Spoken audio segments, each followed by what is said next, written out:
Welcome to another broadcast of Global Capital Inc. online radio and television program. In the event that you're joining me for the first time, my name is Gary Thompson. I'm a business development consultant by profession. I'm a humanitarian by nature, and I'm the self-published best-selling author for several books, including Billionaire Codes and Manager's Toolkits. I'm also the author for 10X Branded and Marketing Blueprint, the Psychology of Business. Today with me in the studio is no other than Mr. Frank. I will ask him to introduce himself shortly. But we will be embarking on a very important subject matter as it relates to leadership and wealth. We're going to be talking a whole lot about wealth leadership. And of course, at the end of the day, the objective of this program is to identify some of the problems that exist. And in the process of doing this, our ultimate vision is to provide you with solutions. So I'm trusted that you can get your pens and your paper and you can write down those nuggets that you're going to be getting in these broadcasts. Now, in the event, of course, that you need more information, more mentorship support, and coaching, you have one of the subject matter experts here, who is Frank. He's an expert in terms of leadership. He has his master's in economics, and he has a wealth of knowledge. And of course, he's a part of our institution. And you have a team of persons between Global Capital Inc. and 10X Branding and Marketing LLC out of New York, who are committed to that process of working with you, whether you're in business or you're the average individual who wants to achieve more financially. Mr. Frank, I must say it's always a pleasure having you here. Would you care to tell us a little bit about yourself before we get into today's program? We're going to be talking about wealth leadership, and I know that you are the subject matter expert on this topic, having been schooled by one of the greatest thought leaders in the world, John Maxwell. Thank you. And so, pleasure being here once again. As Gary introduced me, I'm Clement Frank, former teacher, lecturer, motivational speaker, and the list goes on. Not to burden you much about my accomplishments, but to basically let you understand how you can get over those hurdles of leadership and how you can, through leadership, attain financial independence, create your own wealth.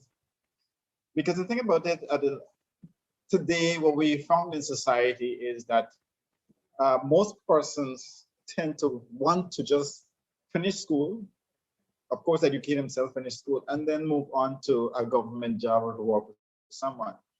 What we're trying to do is give you a turn where you can be the employer, where you can be innovative, where you can be the person who change society, making people more, I should say, economically stronger, financially independent. And as such, as we know, life has its ups and downs, twists and turns. But if you're financial independence, you are more able to ride the storm with some confidence, knowing that you would had some goal that you were set before, some vision in place, and you will have that nest egg, as we old people call it, where you can go back to and help yourself to help you, your family, and your society at large. And that's what we're all about. We're not just about being ourselves and showing how much we have accomplished over the years, but what we have accomplished is to pass on our knowledge to you, pass on our experiences to you, to make you a better person, to make you a better leader, and how you can maneuver life pitfalls, being financially balanced, being financially independent. Thanks, Thanks for Gary. that. Thanks for that intro, Frank. I want to begin today's session by asking a very important question. In your view, how would you define leadership? But of course, we know that there is fifth degree of leadership. Me myself, I've actually coined it the proactive leadership, and there is a face to that. But in your view, how would you define leadership, and how important is this? Well, leadership, of course, is important. When I look at leadership, I look at a person, individual, or group of individuals who would want to influence and guide their followers, their team players, or other members of an organization. It also involves making sound, sometimes difficult decisions. It involves creating and articulating a clear vision, establishing achievable goals, and you're providing followers with the knowledge and tools that are necessary to achieve those goals.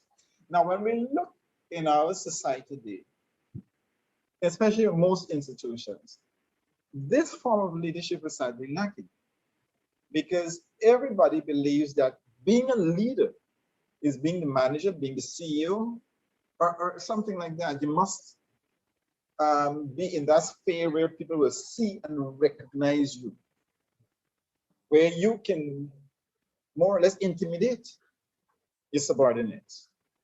That's not leadership. And so a leader or leadership will be found and required in most aspects of society, whether it's business, whether it's politics, and it spreads across from regions to community-based organizations. So an effective leader will possess qualities of or characteristics of one is self-confidence. They they have a strong communication skill and management skills. They're creative and have innovative ways of thinking. Their level of perseverance in the face of failure is to be talked about. Willingness to take risks, openness to change, and most of all, they must be emotionally stable.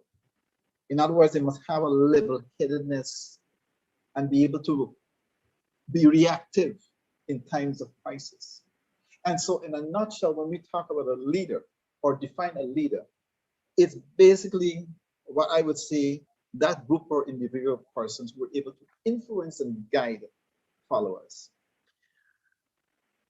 While I admire your response, I must point out that over the years, we have been seeing that the goalposts for the definition of leadership has been changing. Um, One, we talk about the proactive leadership. We talk about the autocratic, democratic, paternalistic. But in the context of the new form of leadership that a lot of the world leaders are talking about is they talk about leading from the front. They talk about leading from the back. And now you're talking about leading from the center.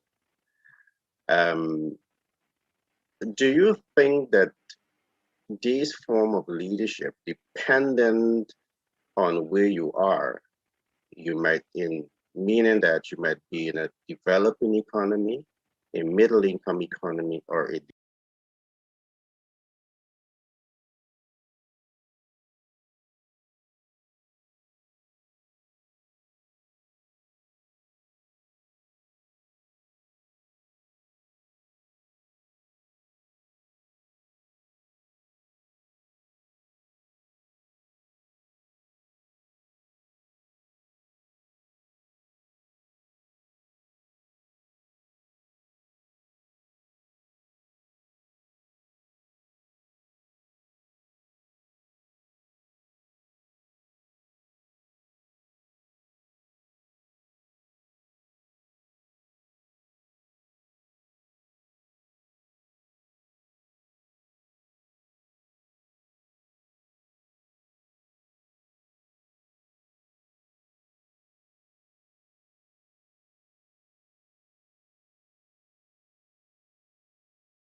Welcome to another broadcast.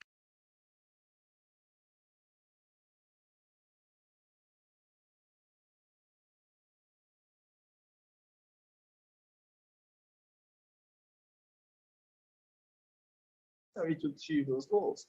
Now, when we look in our society today, especially in most institutions, this form of leadership is sadly lacking because everybody believes that being a leader is being the manager, being the CEO, or something like that. You must be in that sphere where people will see and recognize you, where you can more or less intimidate your subordinates.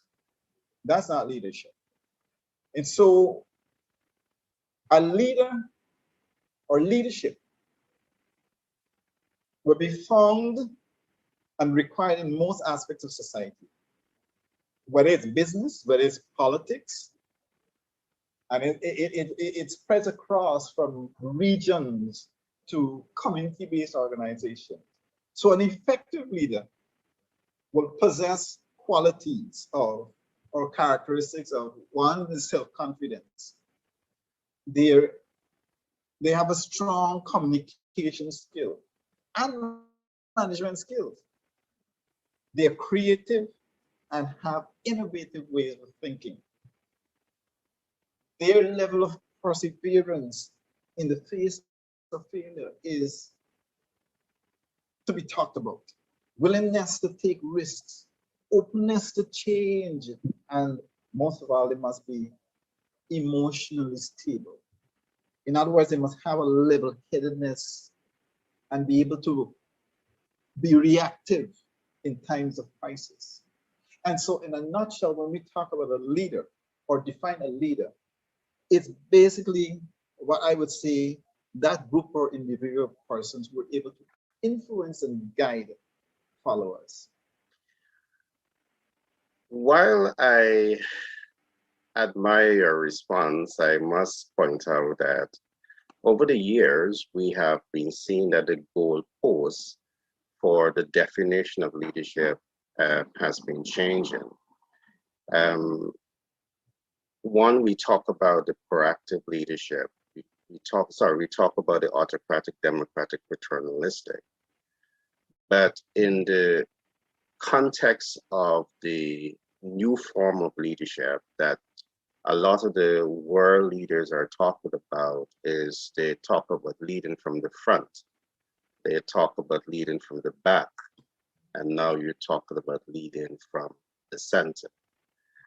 Do you think that this form of leadership, dependent on where you are, you might meaning that you might be in a developing economy, a middle income economy, or a developed economy, you may have to look at the type of leadership that you are going to be using. Let me give, for example, in the developed world, it is quite easy to say, I'm going to lead from the center or lead from behind, because the fact that the persons that are following you, they would have been exposed to a high level of academic training and socialization to life. So they may come to the organization with knowledge beyond what you have. So you give them the free rein to apply, of course, with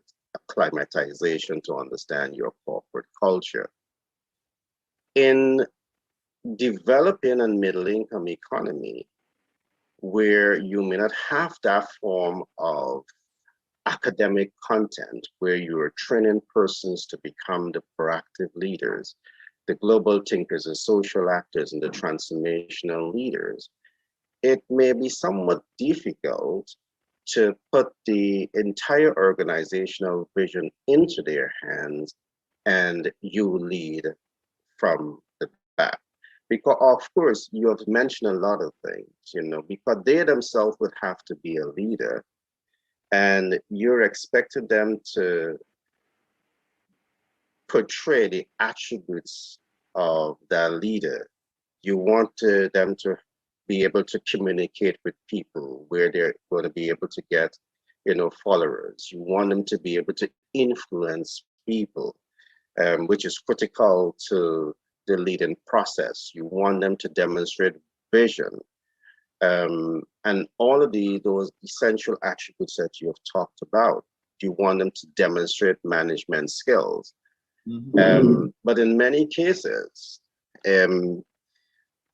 you are not seeing the caliber of talents that you can withdraw yourself as a leader, center or back, and just give a free rein to that, and to just give further clarity to the point that I'm making here, is that when we look at the way businesses function in the developed world, at the lowest of the top 100, they are generated in excess of 6 billion US dollars.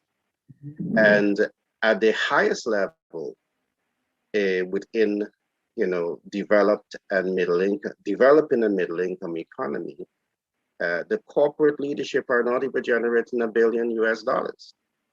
They might be generating $1 billion, Caribbean dollars, but not necessarily $1 billion US dollars.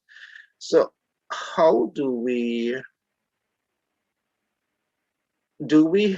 apply this across the board, where we leaders withdraw, or do we assess the country that you're in, assess the people that we're working with, and then make an informed and educated decision from that? At the end of the day, what are you looking for as a leader? Whether you be in a developed country, middle income economy, or low economy, and may I dare say, the leaders that are in those developed world, where do you think most of them came from? Not the developed countries. They are Caribbean people, they are Guyanese, they are Africans, they're from India, they're from China. Well, not for China, but a lot of them are from here, from the low economy. And they go and they make changes. And I've always wondered, why would persons in diaspora not come and return, not that they're not doing it, but on the level we see in other countries it's being done, where people give back. I was listening to one of the ambassadors from the African Union, and she was saying, our doctors from Africa are in the United States and the developed world. Our lawyers are there, our engineers are there. And if we as an African community can give them incentives to return home, then the African countries are going to, not that they're not developed, but they're going to see vast or better development happen. And I want to bring back the point where you have to assess, yes, if you take on a position, it is expected of you to make the engine of production run smoothly, because you went to training for that. And of course, university training teaches you also how to run economy. It may not teach you definitely how to build financial wealth, but the basic running of an organization you should be able to do.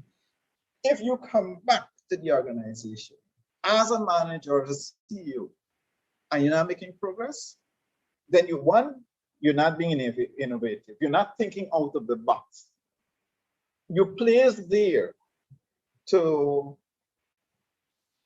bring betterment, to let that firm or organization become a place where yourself as the boss and your employees have a better standard of living. Because if there's income coming in, what we call revenue coming in, then you'll be able to pay staff better. But if you decide that you're just going there and look for the pay, and you're going in every morning and you're working, and if our leaders, political leaders, should demand of managers to really show production, you can see a change. You're going to see a change. If you are a leader, therefore. But here is where, well, political leaders should be involved in the private sector and demanding results within the private sector. But I don't believe that in a what we might want to consider to be an open economy or a mixed economic systems, political leaders should be dictating to the private sector. But just let me say a few other things based on what you would have said. I do believe in developing and middle income economy. We have a leadership deficit. We can't run away from that. We look at certain particular sectors. Let's take, for example, the stock exchange market, and we measure this against developed world, and we can see that our leadership style and what we have been accomplished within developing economies over the last few years, we are still a few, hundred years behind, at least 150 years behind where the developed world is.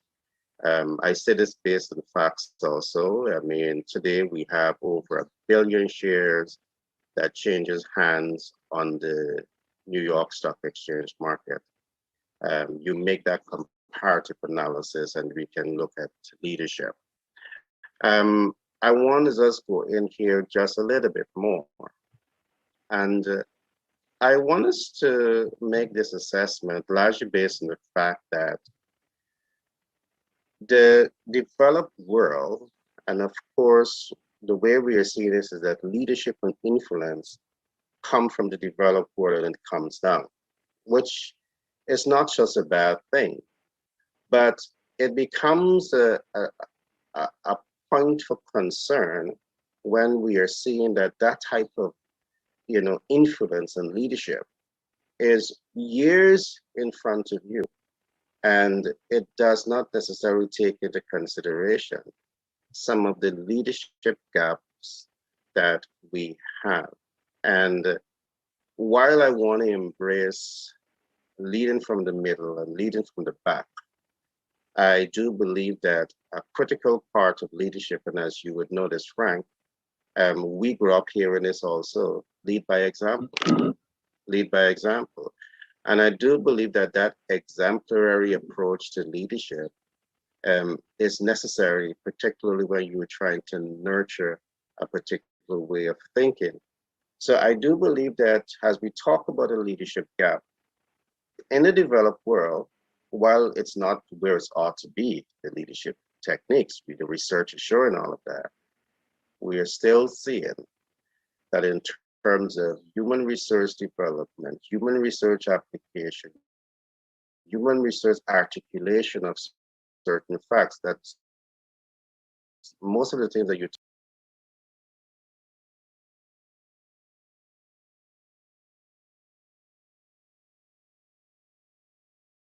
talked about earlier, we are seeing that they have a fair degree of advantage, all right, because of their socialization. I do believe, and you may disagree with me, that as we look at developing economies and middle income economies, we must recognize that there is a major leadership deficit, and we should focus on developing a strategic game plan that looks at a period of leading from the front, a period of leading from the center, and a period of leading from the back, where we are now passing the baton over to the new age thinkers, the new generational thinkers, and knowing that we would have planted enough seed into their mind. We have laid a solid foundation to ensure that they can truly, do justice with that tremendous responsibility that we are passing over to them to transform organization, integrate, businesses into regional and international trade, competing and winning at an international level, looking at innovation and, a range of different things that we can look at. That is us, my view, instead of us taking wholesale what is coming from the top without assessing. And as you used the point earlier on, assess where we were at and really make that determination as to if we're really ready for it from there, or if there must be an incremental approach of passing that baton over. How do you see it? I remember a good financial advisor once saying to me, the success in wealth management, yes, success in wealth management requires intangibles. I think you alluded to it not so long ago. Yeah. And one of those intangibles is good leadership. It means, therefore, that whatever management level you're at, yeah, if you want to have success in your business, you must be a good leader. I remember in our last talk we were saying, and I was given the example of a boss of an organization, and they were in the news where after the pandemic broke, yeah, a lot of persons didn't have jobs, but he encouraged them to come to work. He used his own money to keep his team, his staff afloat. That's the kind of selfishness that a leader has. And so when we think about all that is involved in leadership, and I agree with you that there seems to be a deficit, a lack of leadership in developing countries. And you ask yourself, why is that so? I think is one of the things, habits are hard to break. And somebody goes in and they see, this is what the manager does. They're not going to be a changer of the system. They are going to join in and they'll continue the cycle until somebody decides, you know what, I'll be a leader. And the cycle stops with me. The course stops with me. And so at the end of the day, if someone, and I have experience for almost 57 years of living, I have seen persons who have come into an organization with the best of intent in our country. And you know what? They just follow suit. A leader has to be strong and decide, you know what? The buck stops with me. I can change the system. And you have to work at it. Are you going to get a backlash? Sometimes, yes. You might even get fired from the position. But you know what? At the end of the day, it is your integrity that counts. A leader must have integrity. And if you're going to be a leader without integrity, you feel one of the characteristics there. Okay. I do believe that you're making valid points, but what I want to do also, I just want to drill a little bit more into leadership. I do believe that as a leader who is also preparing to pass the baton, I do believe it's important to perhaps work with the social psychologists and the psychologists, and work with, your HR department, and really, leaders, one of their traits is to connect with people. And I believe that one of the reasons that you want to connect with people is because you want to get to know people. And one of the things that I've discovered as a leader is that as you start to connect with people, you recognize that people are battling with things like self-awareness. They're battling with things like self-confidence. They're battling with things like ability to apply themselves. And of course, when you as a leader put persons into leadership position and you are not aware of these emotional challenges that people are going through, emotional, psychological challenges that people are going through, and you put them into leadership, that in itself sets the tone to undermine productivity and undermine the impact. So I do believe as a leader, these are some critical things for us to dig into. And for me, it's not just about developing that thesis and throwing that thesis out there and in believing that it's a unique thesis and everyone is going to be equal in terms of how they internalize this information, retain this information, apply this information. There are going to be a number of barriers. And I mean, in your definition of leadership, do you think that the leaders in the institution should drill deeper into these things? In one of my book, I did mention that we as a people, we can never go beyond our sense of self. So if you have a team member that is lacking in self-awareness, that is lacking in self-confidence, that is lacking in the ability to apply themselves, it ultimately will affect the institution in terms of what you want to accomplish. Are these things that leaders should look at as we prepare to pass the baton over to our young people? But of course, you see, the thing about it is that you as a leader should start identifying who you can pass this baton on that will carry on with your vision and your goal. At the end of the day, sometime you will, if you are close, if you're communicating, if you're an effective leader, you are going to spot the leaders in your team. When you set a task for somebody to do, how do they approach it? That alone tells you if that person is going to become a leader or not. Not everyone, sad to say, is going to be a leader. Not everyone. Some people are just followers.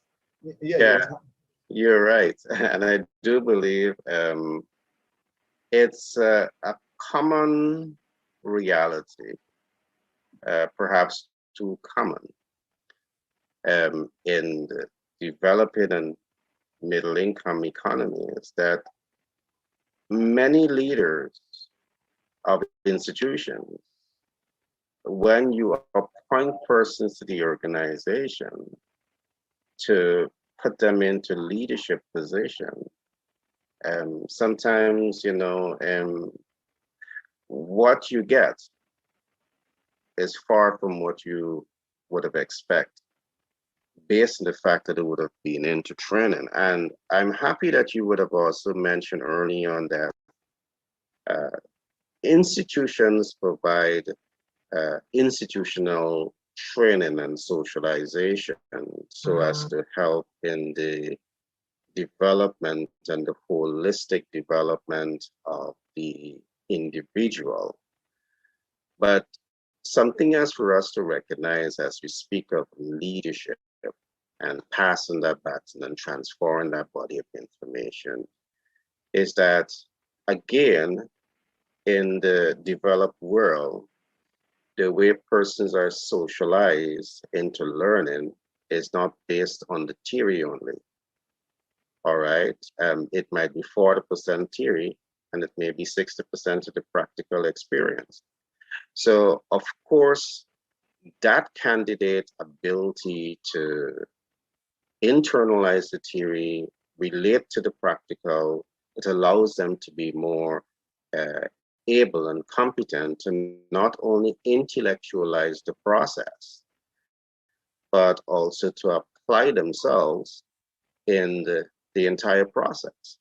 And that is one advantage that we can say the developed world has, at least some of those institutions that have some of the, would have been adopting some of the best practices.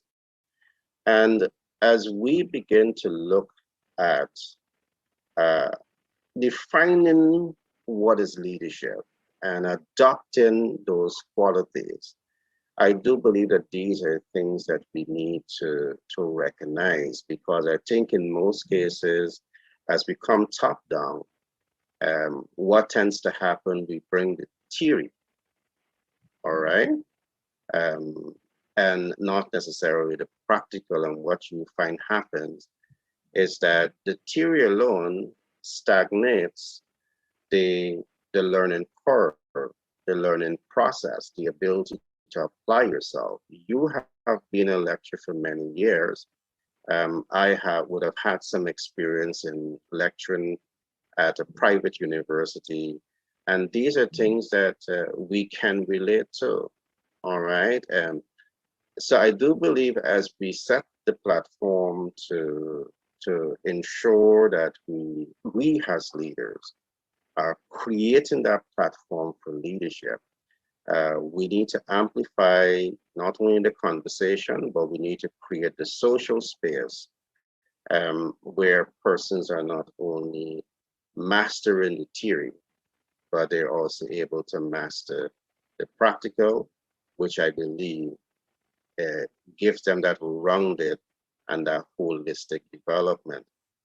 At that stage, I think it's going to be easier for us to take some of those information that is coming from the top and easily apply. And perhaps we start to do so well in our area of leadership that we start to carry information bottom up.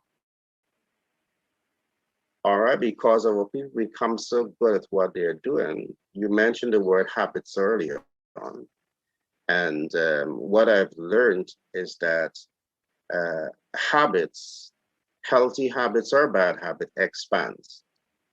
All right, and it brings out the best inside of you or the worst inside of you.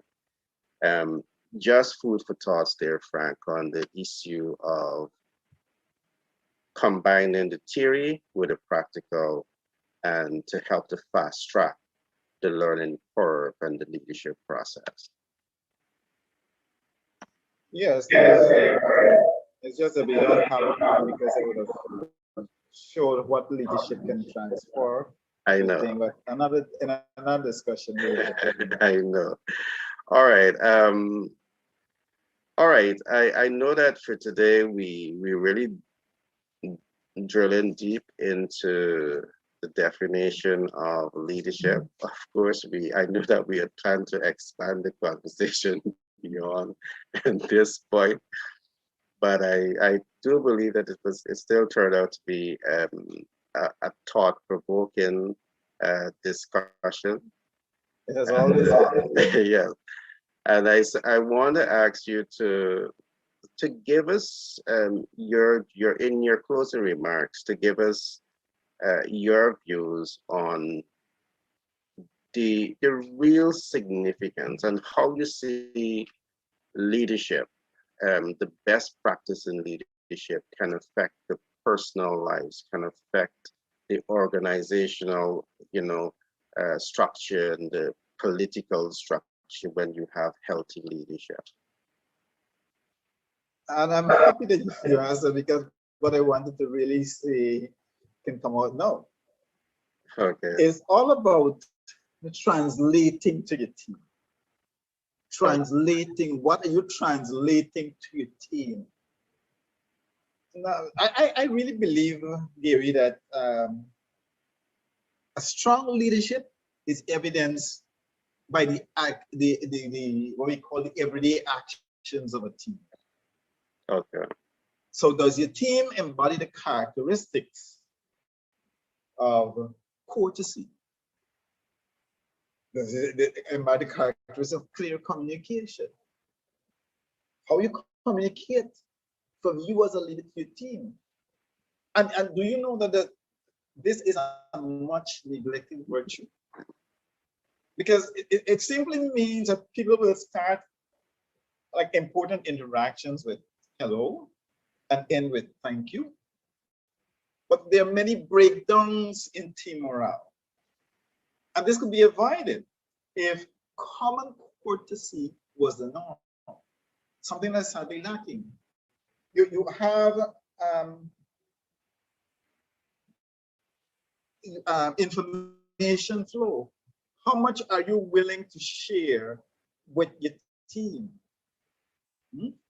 A smooth flow of information within your firm is critical to create an environment that is conducive to information sharing. How do you collaborate? Is there any collaboration? When your team is collaborating, they are learning new things. And they're learning new things from you as a leader and from each other. Because while in collaboration, they're working together. Because the word collaboration is literally derived from a Latin term meaning to labor together. And so, in my opinion, the key to collaboration is to balance the group of dynamic versus the individual responsibility. You think about ownership, a sense of personal ownership. And this can result in the desire for excellence. If your team believes that they are contributing to the project, they are part of it, they have ownership in it, productivity is going to go up, their morale is going to be increased. All right? So because they have a vested interest, that's what the ownership is about. Are they accountable? Accountability is important. Who is held accountable? Because this is vital in the workplace. It's all about setting and holding people to a common expectation on behalf of the entire team, Mhm. as well as of course, the individual team. And another thing is, what do you do when you have accomplished all of these? Do you celebrate your team? When you celebrate, it means that you win. We all win together. What wins are the thing that propels business forward. They take time, effort, and extreme dedication on behalf of the entire team, as well as the individuals on your team. So when you celebrate each other, despite how small it is, what are you doing? Is that you are a source of encouragement. Because you remember when you said that people are coming with all kinds of emotional problems or whatever? A Yeah. just kind word, just telling them, hey, thank you, you've done a good job, despite how small it is. They will feel, okay, I came to work not feeling well, but my leader said, what did my leader say to me that encouraged me in that way, in that time when I was feeling down and I feel like I can't reach this thing? It's just a little word of encouragement, and people needs to be encouraged. So you need a And, nurturing environment.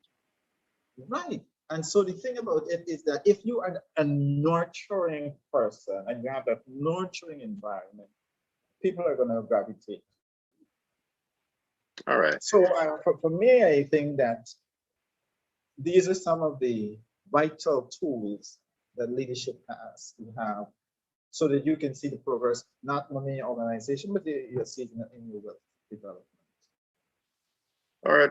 All right, Frank. I want to really thank you for your time. I really admire your your perspective and your twist to this. And what I would certainly want to encourage that we do moving forward is that we dig very deep into the subject of discussion, because particularly when it comes to leadership, I do believe that sometimes you can go into a seminar on leadership and you leave flustered without having clarity. And I do believe that um, the way we treat the subject today as a single subject, and we dig in deep and we look at it from different perspectives, I do believe it helps to further reduce the knowledge gap in terms of person having a better understanding of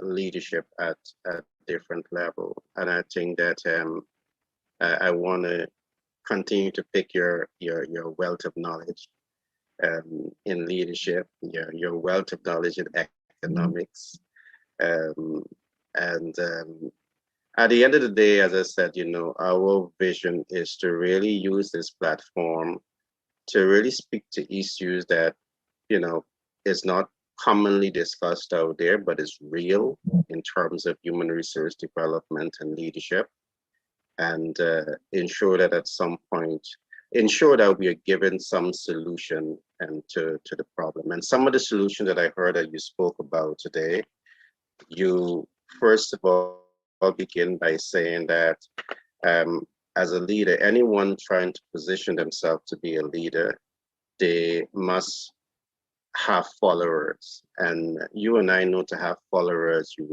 it's not all about you. It's about you focusing on their interests. I think that's one key takeaway there. You also talk about, they having influence. And to have influence is, for you to be knowledgeable about what you're articulating so you can mentor and coach and support. So you are saying to people that you want to become a leader. These are attributes that you should have. I think you also include into that the concept of visionary. And I love that, because the great books say, a man without a vision is lost. So what vision is actually saying is that you should have some sense of understanding as to where you're at, where you want to go, and how to get there. And I love that as some key takeaway. Some of the other things that you spoke about is communication skills, and of course that is vital. So that's one key takeaway that I've learned there. So I'm trusting the public would have been taking notes and writing down these essential tenets that they should focus on when they position themselves to become that kind of leader. Last but not least, among the many other things that you have talked about, you talk about management skills. And of course, I think the management skills is absolutely necessary. And perhaps at some points, we're going to dig a little deep into management skills so persons can really understand. It's about setting an objective, organizing resources to achieve the objective, communicating with and motivating your team, coordinating activities, and measuring and controlling performance. So saying management skill is not just that I know you're much deeper into when you say management skills, but for the average person out there to really help them to understand what you're speaking about, we're going to do a little more deep dive into that. So these are some 5 important takeaways that I've learned today. And I trust that the public would have also gained from your time.